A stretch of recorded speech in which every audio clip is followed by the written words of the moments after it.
Velkommen alle sammen. Vi tar en liten intro på norsk først, før vi går over til engelsk. Jeg heter Heidi Sævareid, jeg er oversetter og forfatter, og jeg har vært så heldig å oversette en av bøkene til Meg. And this is where I continue in English. When Meg Rosoff published her first novel, How I Live Now, she became an instant sensation. The book won heaps of prizes, sold nearly 1 million copies, and it was made into a feature film. It was translated into many languages, including Norwegian, and it came out as Slik, henne in 2005. After that, we had to wait for a really long time to read another one of her books in Norwegian. Last year, Picture Me Gone came out under the title Det jeg vet om deg. And last year, Meg Rosoff won the prestigious ALMA Award, Astrid Lindgren Memorial Award, proving that she is one of the most important voices among children's and young adult writers. And this is what the jury had to say about her writing. Meg Rosoff's young adult novels speak to the emotions as well as the intellect. In sparkling prose, she writes about the search for meaning and identity in a peculiar and bizarre world. Her brave and humorous stories are one of a kind. She leaves no reader unmoved. So that's really brilliant words. How did you feel when you were informed that you won the prize? First of all, I leave tons of readers unmoved. There's a thing called the Carnegie Prize in the UK, and a lot. It's for children's and young adult books, and there's a forum online where the kids in schools who are reading the shortlist get to leave their comments. And if you ever thought that you were an important writer, the thing to do is to read the comments, because they say things like, if I have to read one more book by Meg Rosoff, I will poke my eyes out with a pencil.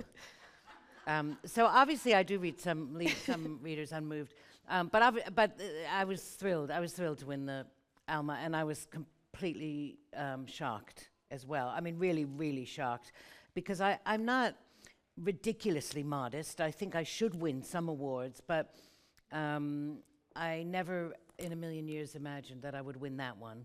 And I felt a bit guilty too, because there were a couple of writers, particularly one German and one Swedish, and those are the only some of the people I knew on the list who I thought should have won before I did. And luckily this year, the one I felt most guilty about won this year, so I can feel okay now. So balance has been restored? Balance has been restored, yeah. Well, when we emailed, I mentioned, I talked about your latest books, and it was very embarrassing because I wasn't aware that this book was out. This is your latest book, Good Dog McTavish. I haven't read it, I was just given the book, and I'm really looking forward to reading it. Would you like to tell us a bit about it? Because obviously I can't, since I haven't read it. It's almost like there's a mainstream of books, like the novels, the important books, and then like this book I owed a publisher for a long time, and then I had an idea and I just wrote it quite quickly, and then I thought, actually this is quite good, but it's for younger kids. I've never written for 8 to 12-year-olds before, and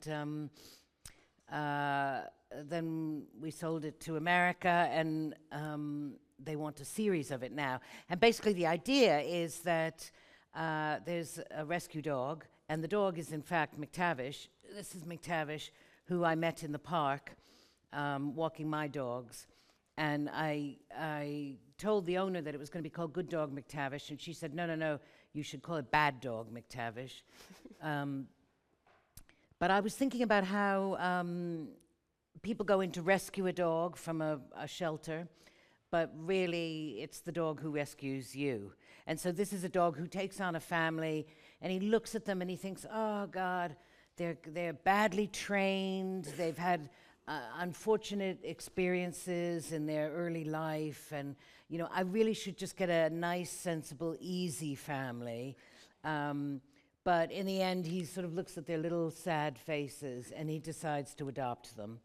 And then he has to go through all the trouble of retraining them.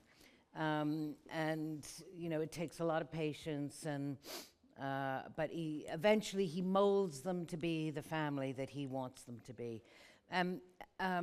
it's a nice idea, but I also think it's a very true idea. And an example of that is that I have 2 dogs, and I live in the center of London, and we've just moved to a house that doesn't have a garden, so they have to be walked every time they want to go out. There's a bit in this book that says, if you don't think that dogs can tell time, try this experiment. Take your dogs out every day at exactly the same time, and then after about 3 weeks, when the time comes for the walk, don't get up. And the dog comes over and looks at you, and then the dog paces back and forth, and then the dog puts its paw on your leg, and it's basically saying, look at your watch. Look what time it is. It's walk time. And the other thing is my dogs don't like it when I go away. So I try never to go away. But it doesn't always work. But they get really anxious when I take out my suitcase. And then I get anxious too. So they have me very well trained. But there are a lot of dogs in your books. And in Jonathan Unleashed, everything revolves around 2 dogs. Jonathan Unleashed is a book for adults. That's something you always like. Maybe it's not. Well, I didn't write it for adults. I mean, I just wrote it, you know, any more than I wrote my earlier books for children or for teenagers. I write the book that I'm interested in writing, and then it's the publisher who decides, this is a book for adults because he has a job. But I mean, a lot of it is just marketing departments. And I worked in advertising for 15 years, which I really hated. Which shines through in this book, because the main character works in advertising. And he really hates it. It's hilarious to read. Yeah. Well, I was very kind to him because I worked in advertising for 15 years. And part of that was because my husband is a painter. And so somebody had to make a living in my house. But I really hated it. And they knew I hated it. And they fired me all the time. I think I got fired about 5 times for having a bad attitude. And I didn't try to have a bad attitude. I tried to have a good attitude, but I couldn't. But Jonathan only stays about 6 months in advertising before he quits his job. Partly rescued by the dogs, maybe? Partly rescued by the dog. Well, we're not sure, really. Do the dogs rescue him, or does he just think the dogs rescue him? It's hard to tell. It's hard to tell. But it's a very, very funny book, and I laughed out loud all the time when I read it. So I would like to read just a small excerpt from the book that I really enjoyed. Maybe it's just because I'm a dog person, I don't know. Jonathan, dog owner, encountered a whole new segment of society. Like cyclists and comics enthusiasts, dog people were mostly fanatics. And they all seemed to know more about his pets than he did. Nice spaniel from working stock. He didn't know how to answer that. He said, casting about as if hoping the answer might appear to him in a thought bubble. I don't really know. They belong to my brother. This would earn him disapproving looks and comments that bypassed him altogether. You'd make a good working dog, wouldn't you, girl? And then Sissy would gaze at her new friend lovingly, and a bond would form, as if Sissy and the stranger would be out together in the field right now, wearing expensive British sportswear, flushing grouse, if only Jonathan didn't exist. You seem to know dogs really well. Well, I mean, the dogs are I was going to say the people I talk to most. They are, in fact, dogs. And they're not even particularly, my dogs are not particularly clever dogs. They're real dogs. They were bred as hunting dogs. And they're quite intense, but they're not very smart. But, you know, during the week, my husband goes to a studio, and my daughter's at university, and my friends all have jobs. So mostly I talk to the dogs during the day. I try not to wait for them to answer me, but you know, I've had them for 11 years, and so the bond between us is kind of a bit over-enthusiastic, maybe. But you have a book where there is no dog. Very true to the title. We talked a bit about the book before we went on stage. And would you like to tell us a bit about that book? Because that's one of your most I love that book, actually. That was, I can't remember what number that one was. That was the hardest one I ever wrote. And I had an idea that that the reason the world was such a mess was because God was in fact a teenage boy. And I always had trouble with religion and always had trouble with people saying, you know, God is so wise and good and you know, look at this amazing world he's created, and, you know, look at a watch. You know, a human being can make a watch. That just shows that there has to be a God. And this is one of the arguments of, you know, that some of the religious right give. But then I sort of look around the world and I see war and cancer and, you know, all poverty and Donald Trump. And I think, who's organizing this? Who's running this place? And so I thought, well, the whole business about the world being created in 7 days being such a fantastic miracle. And I figured, no, they're looking at it the wrong way. If it was, let's say, 17, 18, 19-year-old teenager, and let's say that he was given 5 years to do all of creation, but 5 years, you know, that's a long time. So he kept putting it off and putting it off and putting it off until there was just 1 week left. And then he did it all like in a huge rush, and he made like 1,000 mistakes. And he got everything wrong, particularly the idea that animals are carnivores so that they all eat each other. And then he didn't provide any food other than other animals.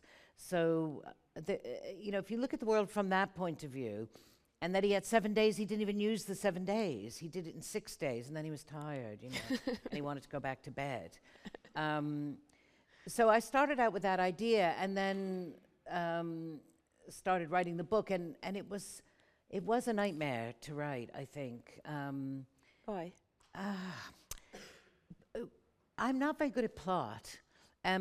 So often when I write a book, I'll use a kind of quite a simple plot, like a journey or somebody, you know, some plot that someone else has used before in a very rough form, you know, and I'll kind of use it as a template. But there just wasn't any template to use. And about 2/3 of the way through, or more than that, 3/4 of the way through, in the first draft when I was writing it, I just wanted to get to the end, and I was writing along, and suddenly the whole book just pivoted. And when I saw what I'd written, I actually had to get up and walk around the room and go back and look again, because I couldn't believe it. And those are the best moments you ever have in writing. They're moments where the book has taken over. And I used to hear people talk about this before I was a writer, because I only started writing when I was 45. And they would say, and my character didn't want to do that. And I thought, oh, don't be so stupid. You know, you're the person writing. You tell the character what to do. But when it really, really works, the character has an existence of its own, and it tells you what it wants to do. And the same with the book. And sometimes it seems to come from a different place than your own consciousness. And, you know, I've thought about that a lot. I think mostly it's from the unconscious, that books get written back there before you even know that they're being written. But anyway, it was a very peculiar experience with that book. And if you read it, you'll see when you get to this point that the whole book suddenly just goes like this.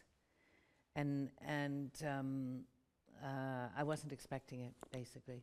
So you don't plan your books from start to finish. You start at one point and then you let it evolve from there? Yeah, I don't plan my books at all, usually. I start with something. I mean, you obviously have to start with something, and I at the moment, I'm waiting for the something for the next book. Usually it's a first line. And for instance, with Jonathan Unleashed, I woke up one morning and I had dreamt a line. And the line was, Jonathan came home from work one day to find the dogs talking about him. And I didn't really know what the line meant. I didn't know who Jonathan was. I didn't know where he lived. I didn't know who the dogs were or why they were talking about him. But I knew it was the book. And at the time I was promoting the film of how I live now. So I had 3 months where I couldn't do anything with that line, but I kept it in my head, and I dreamt it in August, and I started writing in January, and it was, it's hard to describe, but I went on from there, you know, but by that time I'd had a little bit of time to imagine who Jonathan might be and where he might live, and it was just gathering steam a little bit, and once I started to write, you know, it's not easy. You get to points where you get horribly, horribly stuck, I think, or at least I do. Do you? Yeah. Yeah. Horribly stuck. And whenever I teach writing, my students, you know, the adults who want to be writers, they all come in, and I go around the room and I say, okay, why are you here? And they all say the same thing. Well, I'm halfway through a book and I got stuck.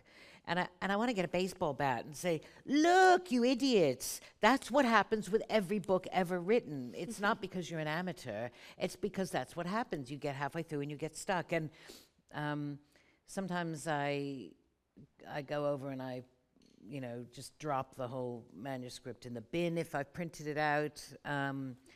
Sometimes I call up one of my best friends who's a writer, and I say, I'm stuck, what should I do? And she's fantastic at plot, so she says, why don't you try this? Or why don't you try this? I try not to use her too much, because it feels like cheating. But anyway, so I can't remember what we were talking about. Oh, so how do I write books? Yeah. Is it different for every book? It is different for every book. Because your books are quite different. You don't have like one thing all the time. You have historical books, you have satirical books, you have books for younger children, and that are quite realistic. And so I imagine the process must be different. You know, I don't know. I don't know how to write a book. I used to think that if you were a serious writer that you understood how to write a book, but I don't really. I have had some strange magical things happen, like dreaming the first line. And there was another experience, that a dog experience, obviously. For Picture Me Gone, which is translated into Norwegian. Det jeg vet om deg. I'm afraid that... Oh. God, that's my ringtone. I'm so glad someone else has it. I thought, oh my God, that's my phone. No. So with Picture Me Gone, I hadn't, as usual, thought of a book for a very long time, and I was panicked. And my editor kept calling me up and saying, how's the book coming? How's the book coming? And I said, no, don't worry, it's coming. But it wasn't. And finally, I wanted just to shut my editor up. And so I was blogging then, and I wrote a blog, and I wrote it about how you name characters. And I was saying that the name, how you name a character, is really important, that the name has to carry a lot of weight. You can't just give a random name. The name has to have suggestions in it. And so I said, for instance, in my new book, my character is called Mila, and I chose the name Mila because it sounds a little bit maybe Eastern European, and so she has a little bit of a foreign feeling, and you know, I want blah blah blah. So, and I wanted to say something about her parents who chose a name like this, and but of course there was no Mila and there was no book. And then I sent the blog off because I knew my editor read my blog, and I thought, okay, she's going to see this blog, and then she'll know that I'm really writing a book, which I'm not. But at least she'll stop calling me. So I sent it off. And then about 3 months later, I was walking my dogs on Hampstead Heath, and this little Bedlington Terrier came running up to me, and it was really, really friendly, but there was no owner anywhere around, which is unusual. And I thought, oh God, maybe it's got lost. So I looked at its tag to see maybe there was a phone number that maybe I could call, because it happens sometimes. And the name of the dog was Mila. And I like to tell people that it's not that I believe that there's a god of writing who speaks to me through strange dogs on Hampstead Heath, but there was a little bit of a feeling that somebody was saying to me, it's time to get to work. And I went home that day after 2 years of not doing anything, and I wrote down the first line of the book, which was, The first Mila was a dog, a Bedlington Terrier. It helps if you know these things. And then the whole book was right there in my head. And you know, I don't know really how to understand this magic, except that I think that the unconscious mind is much more directed and powerful than we give it credit for. And for instance, when you go to bed at night and you have dreams, your brain is telling stories. And I've always wondered, why does your brain tell stories in metaphors? You know, you have a dream, you know, there's a deer standing in a tree and the deer is looking down at you, and you know, and then if you're in therapy, which I was for a while, the psychotherapist says, well, you know, the deer, it sounds like the deer stands for your father, and the tree is, you know, this, and I think, well, why am I dreaming about a deer in a tree? Why aren't I dreaming about my father? You know, why is it all in metaphors? But I think writing fiction is a little bit like that. It's like the stories you tell in your head. You sort of excavate them, and through metaphors you can sort of arrive at the topic from another angle. Exactly, and sometimes you don't. I mean, sometimes I don't even know what the books are about until I finish them. And Picture Me Gone, for instance, I had a boyfriend who was much older than I was, and we had been broken up for, I mean, probably eight years when I heard that he'd killed himself by jumping off a building. And when I wrote Picture Me Gone, I wrote about this man who disappears, and we don't know why he disappears. And he's thinking about suicide, it turns out. And when I finished the book, I thought it's about him. A lot of that is about him. But I didn't know when I was writing it. It was just coming from the place in my brain where, you know, the thoughts come from.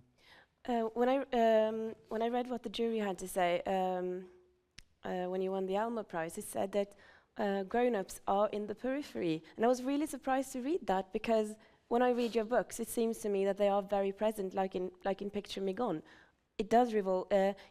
You seem to be compassionate with the adult world, and maybe that's just because I'm an adult myself that I that I Look see. at me. I mean, I'm getting on to be quite old now, and yeah, Picture Me Gone I wrote from the point of view. Picture Me Gone is about a relationship between a father and a daughter, and I thought nobody really writes much about that. You know, everybody in books for teenagers hates their parents, and actually, I don't think everybody does hate their parents. A lot of people do. Like at the moment, I hate my mother,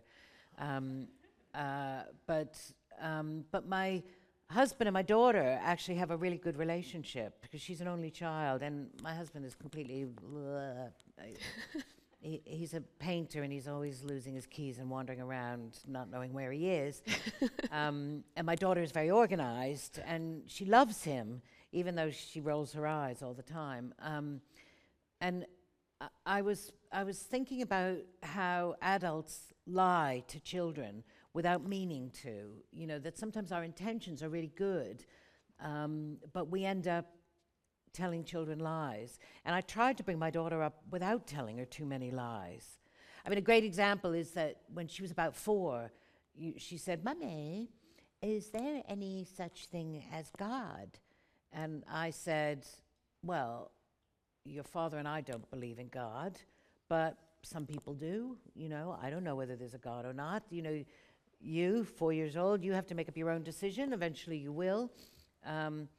And so we were all very honest and straightforward and modern and all that. And then Christmas comes along, and we say to her, well, there's this guy, Santa Claus, and he wears a red suit and he flies through the air with reindeer, and he pushes presents down the chimney of every house in the whole world on one night.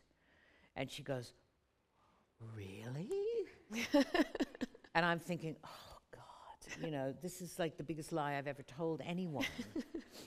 And then when she was 6, she said to my husband, who loved the whole Santa Claus thing, and because he's a painter, he drew self-portraits of the reindeers, and he left them on Christmas morning, and he put reindeer footprints all over the house.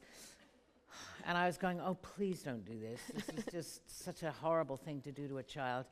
And he said, no, it's a really beautiful story, and it's really good. So we were at an Indian restaurant when she was 6, which is still quite young. And she said, Daddy, is there really such a thing as Santa Claus? And he said, no. And she was like, what? And he said, no. And she said, what about the Tooth Fairy? And he'd been writing her letters. She'd written a letter to the Tooth Fairy because she was very well brought up to say thank you for leaving me £1 when my tooth fell out. And I said to him, don't answer it. And instead, in teensy little writing, he left her a letter from the Tooth Fairy. And I was like, oh, God. And so she said, is there any such thing as Santa Claus? And he said, no. And she said, what about the Tooth Fairy? And he said, no. And she's 20, and she says, you were the worst parents in the world. You know, that was, first of all, the lie. Second of all, the brutal, denial is telling me the truth. But the real lie we told her was by mistake, which was I had cancer. And my sister had already died of cancer. And it wasn't a lie so much as a lie of omission. We forgot to tell her that, one day, when you get diagnosed with cancer, you look perfectly fine.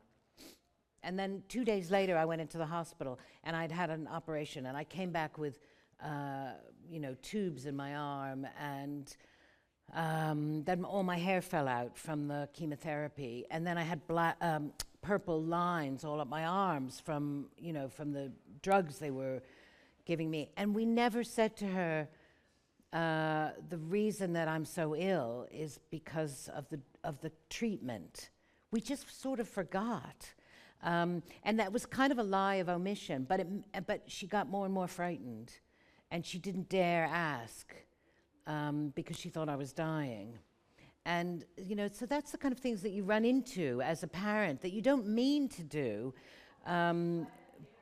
but she was completely traumatized by that for years afterwards. And so when I wrote Picture Me Gone, I was thinking about how adults lie to children without meaning to, without being evil, but just getting it wrong, basically. And the point where a child or an adolescent understands that parents have a capacity for lying, because that's something you probably don't think that much about when you're younger, and then you realize that they have flaws. Yes, exactly, that they have flaws, and also children, little children particularly, but teenagers as well. I mean, I remember when I was a teenager, I was desperately trying to figure out how the world worked. For instance, why would I fall in love with some boy and he wouldn't fall in love with me back? What was that about? I didn't understand that at all. So you're trying to understand kind of basic things about how the world works. And if adults are lying to you, then it's just incredibly confusing. And I remember sort of thinking, okay, where are the edges of the world? What's real? What's not real? Where's religion? Is that in the reality, or is that outside the reality? And I decided very early that it was outside the reality. What about the monsters who live under your bed? What about fear of dying? Where are the edges of the world? And I think because my own parents were so unclear about how the world worked, that I was very unclear about how the world worked. And so I really, really struggled trying to understand what was real and what wasn't. You have mentioned before staying in adolescence for longer than people think adolescence lasts. Yeah. And is that the reason why you're so interested in writing for young people, or about young people? I think it is. I mean, I think it's hilarious that you're supposed to grow up between the ages of 12 and 19, and then it's over. And then when you're 20, that's it, you're grown up. And that's the big transition time in life, as if there are no others. As if there are no others. And, 21, you graduate from university, or 22, and that's it. Right, get a job, get a partner, get a baby, get a house, And I used to think, how do I get those things? And why aren't I getting them? You know, I couldn't figure out how to get any of that stuff. I had jobs, but they were terrible jobs, and I hated them, and I got fired all the time. And I had terrible partners, you know, like boyfriends who were, you couldn't even bring them home to your parents. They were just like so ridiculous, married or in jail or, you know, like, you know, whatever.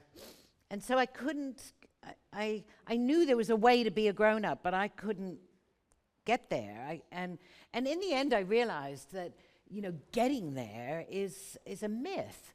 You know, somebody said after I won the ALMA-prize, "Oh, God, you're so lucky. Have you reached the plateau of happiness?" And I just kind of looked at them like, the what? You know, like there's a plateau of happiness that you're supposed to land on and just like hold on for dear life, you know.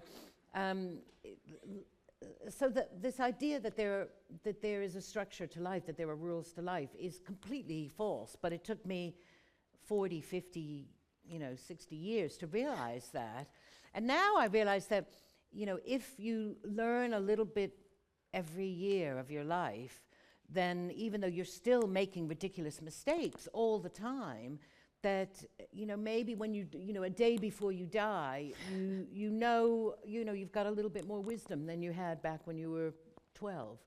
But, you know, that's pretty much the extent of it. It's not like it's, you know, I always imagined that it was like, okay, you know, up and down, and you learn lots of things, and adolescence is really confusing and difficult, and then you get to be 20, and it just goes, you know, you're on the plateau of adulthood. All figured out. All figured out. I mean, you know, and you should see my friends in their 50s now. They're realizing that they married the wrong person. They're realizing that they chose the wrong job. They're getting rid of their partners. They're getting rid of their careers. You know, it's like adolescence all over again. So yeah, life is messy and difficult.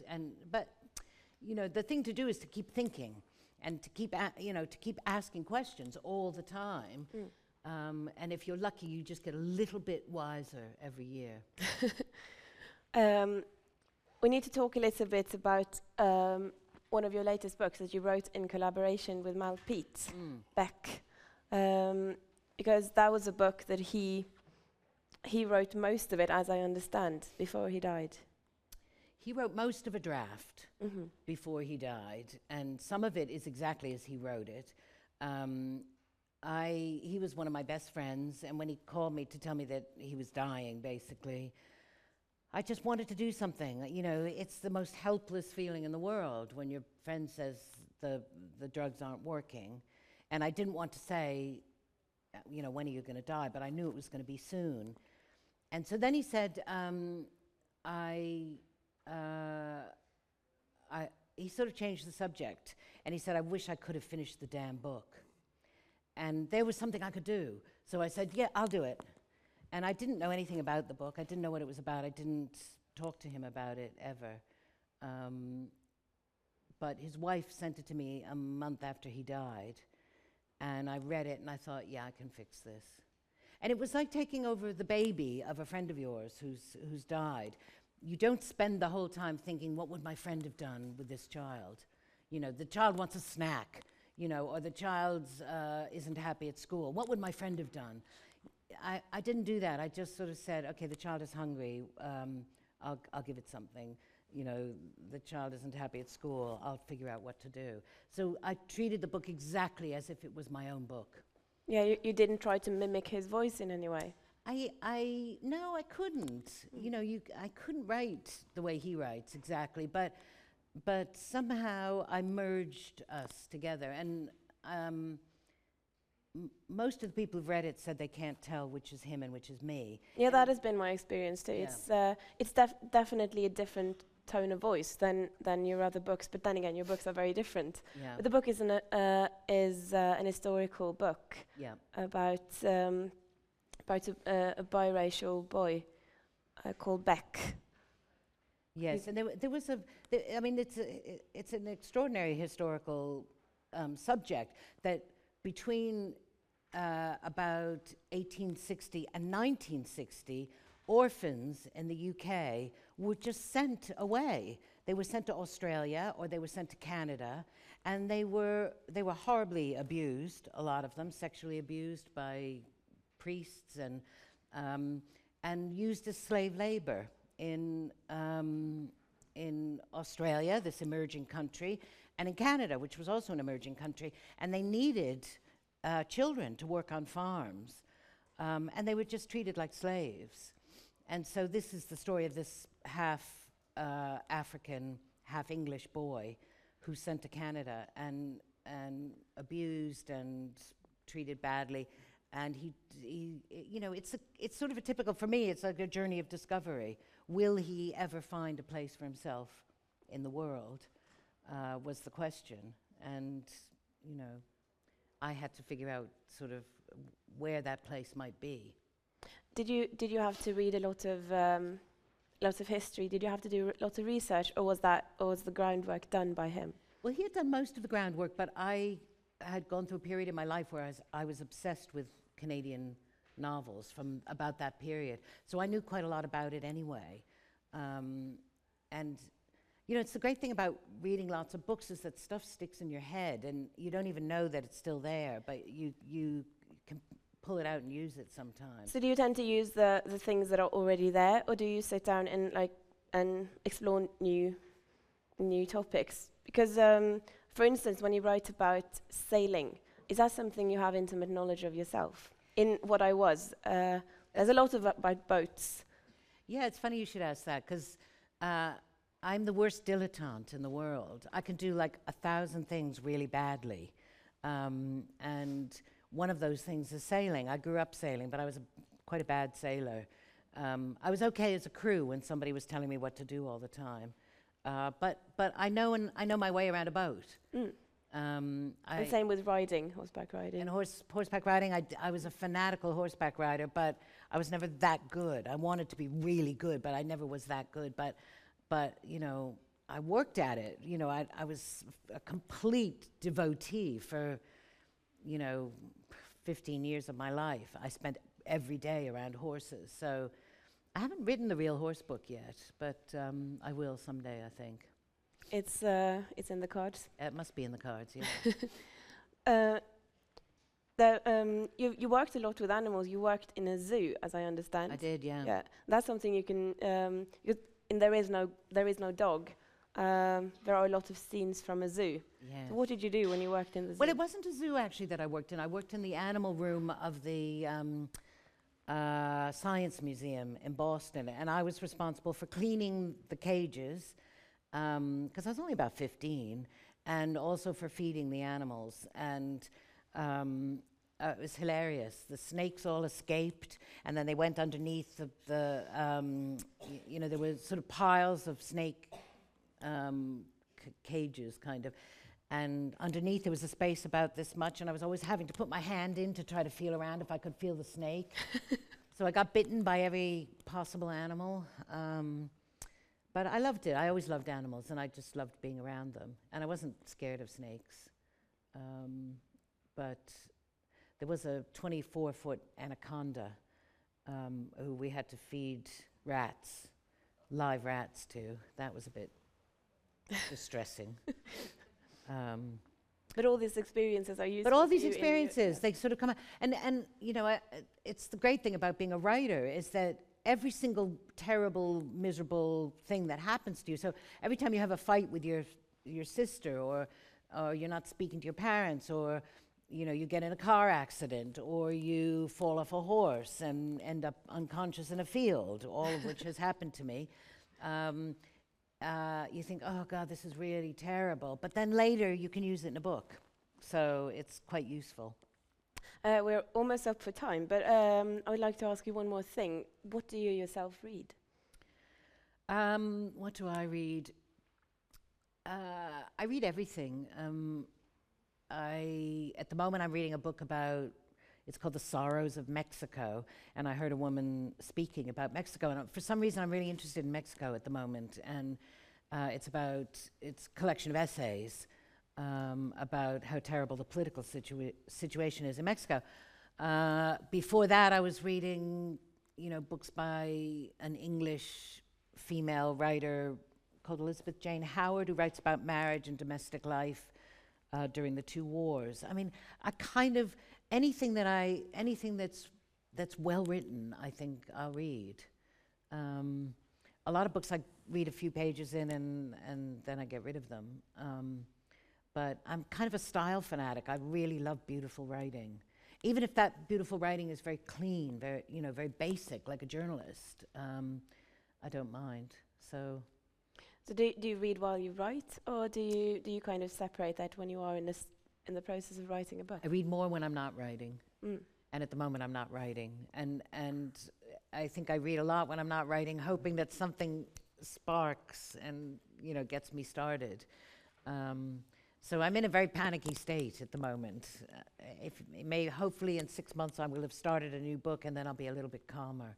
Well, it has worked out the other times, hasn't it? So I know, but there's no guarantee that, it's like a football team that wins the league championship. They've won it for the last 6 years, but that doesn't mean they're going to win it the next year. And it's a little bit, I just feel exactly like that. I feel, okay, it's happened in the past, but that's no prediction of the future. So, well, I for one will be looking forward to your next book. And Meg's books, there are only 2 books in Norwegian as of now, but I'm sure if you've been able to follow this talk, then you will be able to pick up her books and enjoy them. I would heartily recommend that. And we are up for time, so I'm going to have to say thank you for coming. It's been a joy to talk to you. And thank you. And thank you. Can I add one thing at the very end? A friend of mine told me at the very beginning when I was a writer that there's only one rule of being a writer, and that's always wear socks long enough so that when you sit in front of an audience, you don't have this space. So you've seen me kind of going like this the whole time because I've broken the only rule of writing. Well, that's advice I will be taking with me. I think you should. I'm very safe. I'm in tights. Yeah, you're good. You're good. Well, thank you all for coming, and thanks again to you, Meg. Thank you.